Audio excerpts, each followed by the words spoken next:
આગળ વાત કરીએ સુરતની તો વડાપ્રધાન નરેન્દ્ર મોદી આગામી 5 જૂને સુરતના પ્રવાસે આવી રહ્યા છે। સાથે સાથે દમણના પ્રવાસે પણ તેઓ જશે। આ પ્રવાસને લઈને સુરત વહીવટીતંત્ર, શહેર ભાજપ, સુરત મહાનગરપાલિકા અને પોલીસ વિભાગ દ્વારા તૈયારીઓનો ધમધમાટ શરૂ કરી દેવાયો છે। વડાપ્રધાન દિલ્હીથી સીધા સુરત એરપોર્ટ પર ઉતરાણ કરશે, જ્યાંથી તેઓ હજીરા સ્થિત એક કંપનીના પ્લાન્ટની મુલાકાત લેશે અને આશરે 45 મિનિટ સુધી આ પ્લાન્ટનું નિરીક્ષણ તેઓ કરશે। ત્યારબાદ વડાપ્રધાન ઘોડદોડ રોડ સ્થિત ઇન્ડોર સ્ટેડિયમ ખાતે યોજાનાર મુખ્ય કાર્યક્રમમાં હાજરી આપશે। અહીં 18,000 કરોડ રૂપિયાના વિવિધ પ્રકલ્પોનું તેઓ લોકાર્પણ અને ખાતમુહૂર્ત કરશે।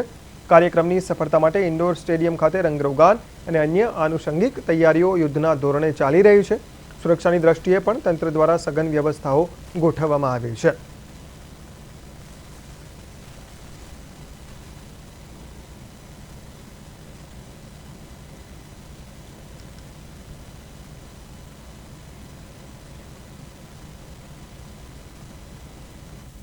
આગામી 5 જૂને જ્યારે વડાપ્રધાન નરેન્દ્ર મોદી છે તે ગુજરાતના પ્રવાસે છે અને તેમાં સુરત અને દમણમાં જે રીતના કાર્યક્રમો છે તે યોજવામાં આવશે। એટલે કે જે રીતે 5મી જૂનના રોજ જ્યારે વડાપ્રધાન સુરત આવવાના છે ત્યારે ઇન્દોર સ્ટેડિયમ ખાતેના આ દ્રશ્યો છે અને તેમાં તંત્ર દ્વારા જે વહીવટી તંત્રએ તડામાર છે તે તૈયારી કરી લીધી છે અને ખાસ કરીને વડાપ્રધાનના જે રીતના કાર્યક્રમને લઈને તૈયારીઓ છે તે શરૂ કરવામાં આવી છે। એટલે કે આ ઇન્ડોર સ્ટેડિયમ ખાતે 18,000 કરોડના જે પ્રકલ્પોના લોકાર્પણ અને ખાતમુહૂર્તો છે તે કરવામાં આવશે। અને જે રીતે જોઈ શકીએ છીએ તે મુજબ કે જિલ્લા વહીવટી તંત્ર એટલે સુરતમાં અત્યારથી જ પોલીસ સુરક્ષાથી લઈને જે રીતે ઇન્ડોર સ્ટેડિયમને રંગ રોગાન પણ કરી દેવામાં આવ્યું છે અને ખાસ કરીને જ્યારે 5 જૂને મોદી દિલ્હીથી જે સુરત એરપોર્ટ આવશે અને એરપોર્ટથી હજીરા સ્થિત કંપનીના જે પ્લાન્ટની મુલાકાત છે તે કરશે અને ત્યાં 45 મિનિટ સુધીનું જે પ્લાન્ટનું નિરીક્ષણ કર્યા બાદ જે ઘોડદોડ સ્થિત જે ઇન્ડોર સ્ટેડિયમ છે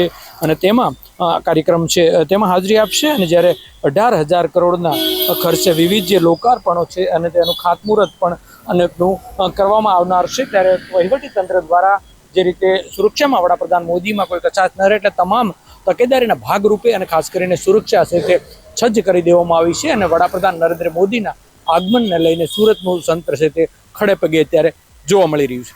કેમેરામેન અજય કુમાર સાથે અરવિંદ રાઠોડ, પ્રદેશ 24 ગુજરાતી,